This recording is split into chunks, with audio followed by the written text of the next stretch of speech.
Hello, hockey fans. This is Mecca Matt, and I had a bit of time off. I could have showered, but I'd rather take the time to talk to you about the NHL draft. So once a year, the NHL draft happens, and that's like my Christmas. I love the draft. I find it so interesting. And today, Craig Button from TSN released I believe it's his top 100 prospects that he thinks will be drafted in 2018. So I thought I'd go over it a bit, and I won't talk about all of them, but I'll talk about the ones that I thought just things worth mentioning, important points. And let me just say, I'm not a scout. I wish I were, but I don't have that kind of time. So I don't follow these players their whole lives. I don't know a lot about them. I have a good idea about them, and I think I could put a lot of input on what I think. And also, this is all one take. I don't do jump cuts, partially because I don't know how. I'm really not good when it comes to technology. I'm kind of a reverse millennial. So this is all going to be one take. If I do an error, you're going to live with my error.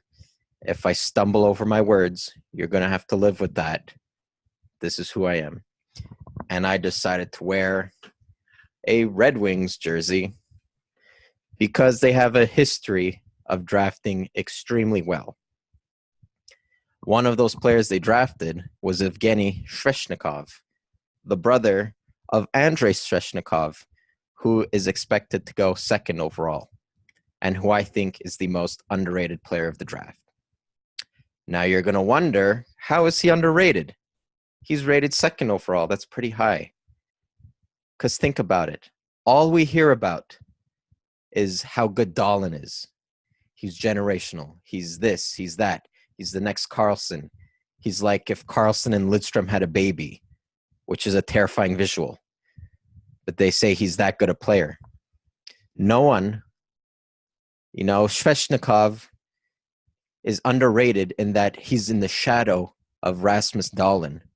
I think Svechnikov is going to be an intense playmaker, similar to Evgeny Malkin.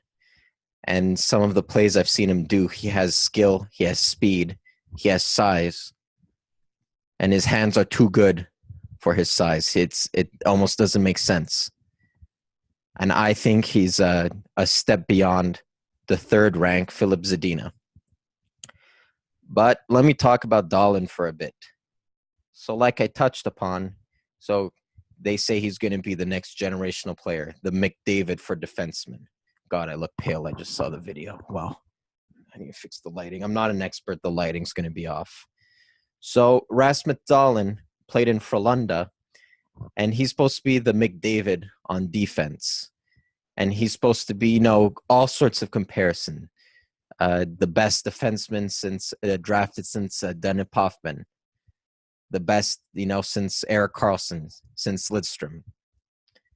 And from the highlights I've seen, I definitely think he has the potential. I just don't know if it's going to happen. There's a good chance it might happen. I don't know yet. I wish I had a crystal ball. I don't got one. All I got is this Budweiser Red Lights. They pay me to advertise it once a video for whoever's watching, all 20 of you. So I don't know how he's going to turn out. I hope he turns out good. Buffalo got them. You guys sucked all year.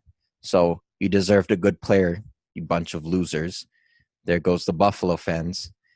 But, I really hope he turns out to be good. He seems, from the highlights I've seen, his hands are incredible.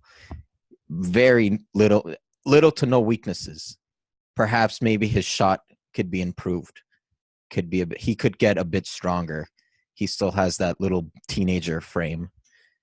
And so Svechnikov, Andrei Egorovich Svechnikov from the Barrie Colts. I think he played only 40 games, bearing injury, and he had something ridiculous like 70 points. The kid's talented. And Carolina shouldn't be disappointed that they didn't get the first pick, because who they're getting in the second pick is great too. Sorry, I'm having indigestion. I ate a bit too many cucumbers. So third place, and I'm going to talk about that place for a bit. It belongs to the Montreal Canadiens, and there's been a lot of rumors of what they're going to do. I hear a lot of people saying they might go Tkachuk, they might go Zadina, they might go way off the board and take Jesperi Kotkaniemi, who played in the Liga. And I say off the board. Craig Button here rated him 5th out of all of the players. And from what I've seen, he's the only analyst who's rated him that high. Others have rated him more in the 9th to 10th rank. So as a Montreal Canadiens fan, I would like to see them take Zadina. The kid's shot is lethal. And when I mean lethal, I mean Patrick Laine lethal. He doesn't have the best skating. He doesn't have the best, defensive play. But that shot, go watch videos, pause me. Go watch Philip Zadina highlights. The kid's shot is incredible. And I've seen players thrive just having a shot as a quality. Again, Patrick Laine. I'm not saying he's not a good player. Patrick Laine is a very good player. But when you think of Patrick Laine, you think of that shot. He has a crazy shot percentage, near the top of the league. And he could beat goalies, without even a screen. That's how good of a shot he has. And even these playoffs, which he sucked ass in, no one's talking about it enough. And granted, he's a young guy. He's, 20, 21? He had a horrible playoff. Why? He wasn't shooting the puck. And I think Zadina has that shot that could make him a lethal, elite NHL player and a step beyond Brady Tkachuk. If the Canadiens were drafting anywhere else but third, I would be happy with Brady Tkachuk. He's going to be a role player. He's an intense player. He's a physical player. I think he's 6'3", 190 pounds, which I think he could add a bit more weight because Oliver Wahlstrom, another U.S. player, I think he's 6'1" and 200-something. So Wahlstrom weighs more than Tkachuk. I think Tkachuk could build on that frame. He'll probably reach 6'4", 210, around that, once he's matured. But the only thing I'm wondering about is his skating. It's not bad. It's good. It's not great. And you guys hear it how important skating is. Is this thing recording, by the way? Okay, phew, it's recording. You guys hear how important skating is. So next off, 5th on Craig Button's list, Kotkaniemi. Again, I don't know much about this player. I'm not a scout. From what I understand, he went higher up in people's ranking more and more the season went along. And moving on, we got a bunch of defensemen, Quinn Hughes, Noah Dobson, who I went to high school with, Evan Bouchard, Oliver Wahlstrom. Oliver Wahlstrom is that kid who did that crazy move at the intermission in the Boston Bruins game. Everyone thought he's calling him this prodigy. He's going to be picked first overall. Well, he dropped a bit. He went 10th. Something I found interesting was that Craig Button ranks Joey Veleno 28th. Joey Veleno was given exceptional status at age 15, and I believed he entered the queue at that age, which is, players like Tavares had that, McDavid had that exceptional status. So people thought he was going to be really, really great, and he's still a good player, but now he's ranked 28th.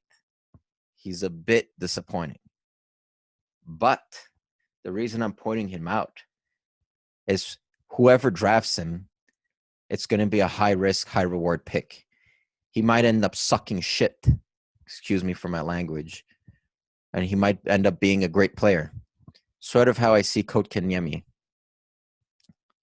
But drafting, it's good drafting the best player available, but development is very important. You need the skill, but you need development too.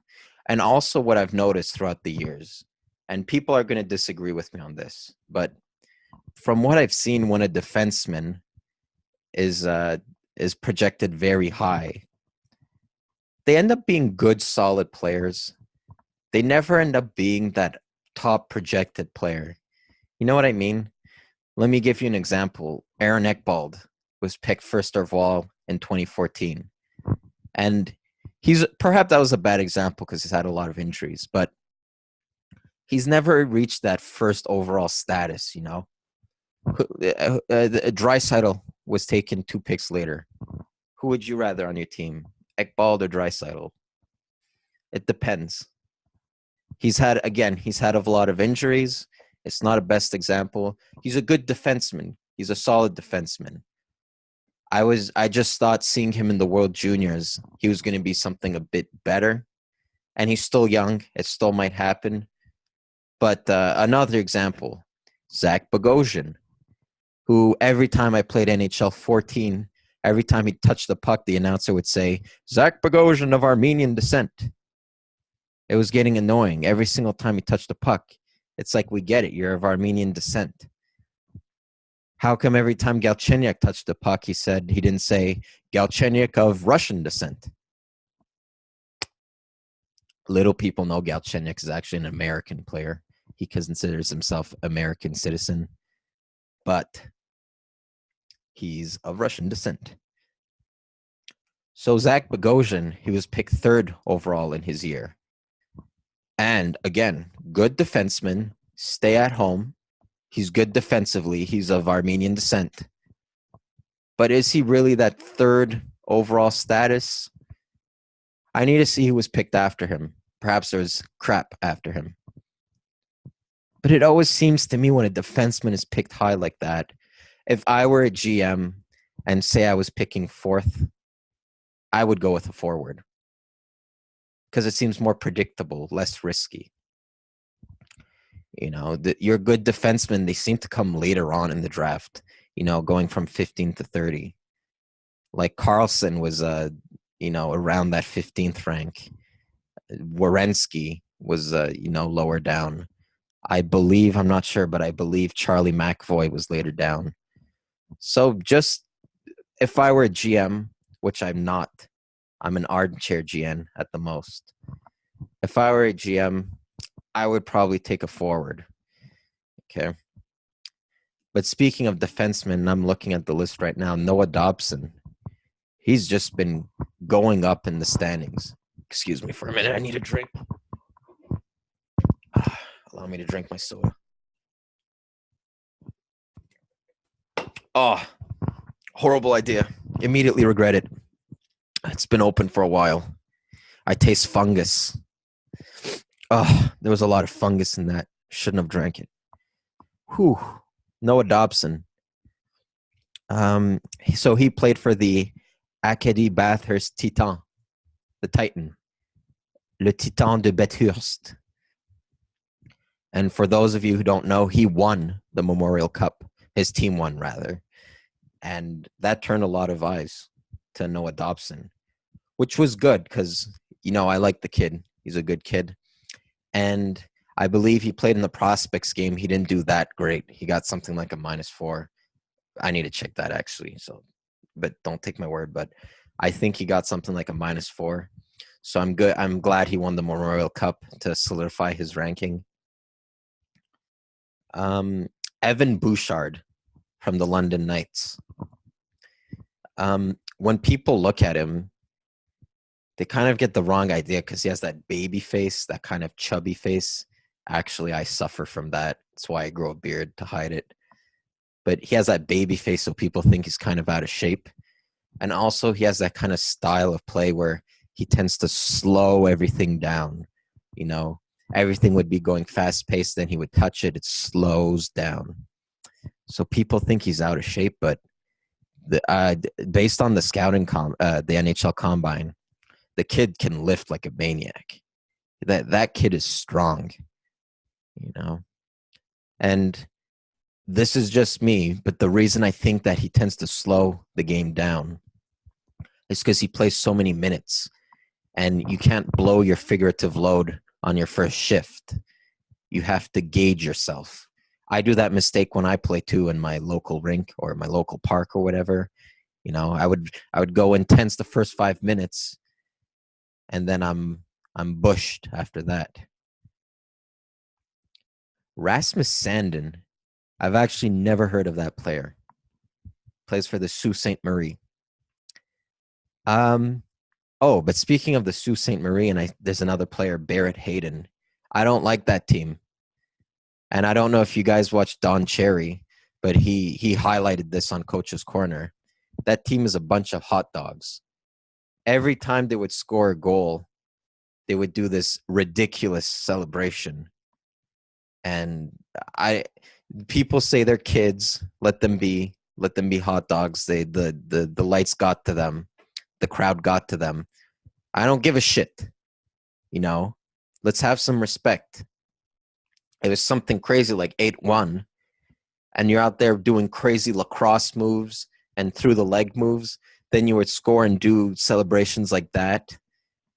You know, it's disrespectful. Call me old-fashioned, but I don't like it.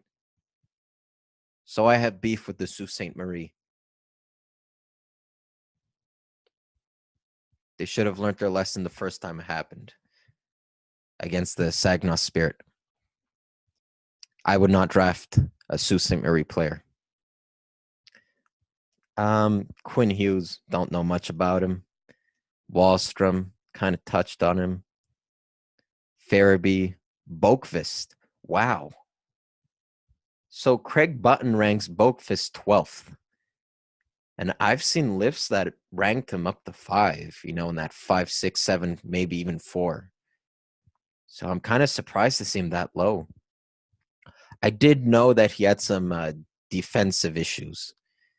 So maybe that's why he was ranked low, but the guy's an unbelievable skater. And in his athletic test, I don't know what's called, that cycling machine thing, I believe he did pretty well on it. What else do I want to talk about? I don't know what. That seems to be it. I just wanted to give a few thoughts on what I think about the draft. This wasn't really a projection thing. Just wanted to highlight a few things. So I hope you guys enjoyed it.